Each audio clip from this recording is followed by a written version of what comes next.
राम राम रामेति रमे रामे मनोरमे सहस्रनाम तत्तुल्यं राम नाम वरानने। जय श्रीराम।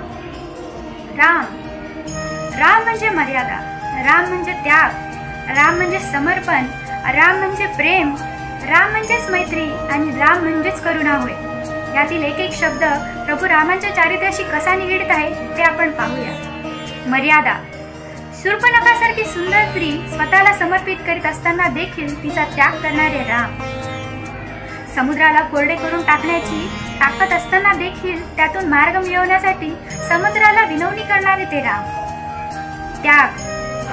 सकाळी राजा होणार असणारे राजपुत्र आपल्या वडिलांच्या इच्छेसाठी आणि आपल्या माता कैकेयीच्या इच्छेसाठी राजपद त्यागणारे ते राम। सोन्याचे लंकावर विजय प्राप्त करून देखील त्याचा त्याग करणारे ते राम। आणि म्हणूनच आपल्या भावाला म्हणजेच लक्ष्मणाला जननी जन्मभूमीश्च स्वर्गादपि गडीयसी, म्हणजेच आपल्याला जन्म देणारी माता आणि जन्मभूमी ही स्वर्गापेक्षाही श्रेष्ठ आहे असे सांगणारे ते राम। आपल्या प्रजेच्या सुखासाठी प्रियजनांचा त्याग करणारे प्रभू राम।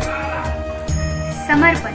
दिलेल्या वचन पालनासाठी समर्पित झालेले ते राम। म्हणून तर म्हणतात ना, रघुकुल रीत सदा चली आई, प्राण जाय पर वचन न जाय खाली। प्रेम।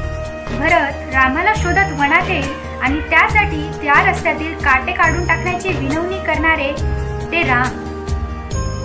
आपल्या पत्नीला मिळवण्यासाठी आजही आश्चर्य असणारे राम सेतू पूल बांधायला लावणारे भगवान श्रीराम। आपल्या आई वडिलांसाठी वनवास सोसणारे ते राम। मैत्री। वानर राजा सुग्रीव यांना त्यांचे राज्य परत मिळवून देणारे ते राम। विभीषण यांना लंकेचा राजा बनवणारे ते राम। करुणा। आपला शत्रू रावण मरतोय तरी आपल्या भावाला म्हणजेच लक्ष्मणाला त्यांच्याकडून गुरुदीक्षा घ्यायला लावणारे भगवान श्रीराम। शबरीचे उष्टे बोरे खाणारे ते राम। अहिल्याचे उद्धारक ते राम। सध्या धर्म म्हणजे रिलिजन, पण आपल्या सिंधू सरस्वती संस्कृतीप्रमाणे धर्म म्हणजे कर्तव्य होय आणि त्यालाच दोन अक्षरी पर्यायवाचक शब्द म्हणजेच राम होय।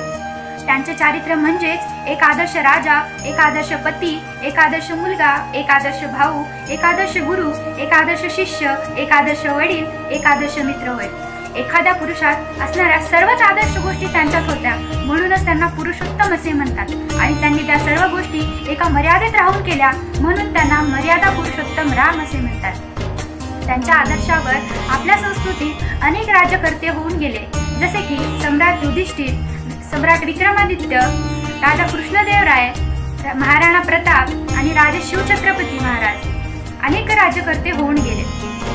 पण रामाची महती किती सांगणार। राम हा शब्द दिसतोय दोन अक्षरी, पण त्याची महती सांगायला गेली तर हा जन्मही अपुरा पडेल। म्हणूनच दोन प्रहरी कागशिरी सूर्य थांबला, राम जन्मला ग सखे राम जन्मला। राम जन्मोत्सवाच्या तुम्हाला हार्दिक शुभेच्छा। हे दोन शब्द तुम्हाला आवडले असतील तर नक्कीच लाईक, सबस्क्राईब आणि शेअर करायला विसरू नका। धन्यवाद। जय श्रीराम।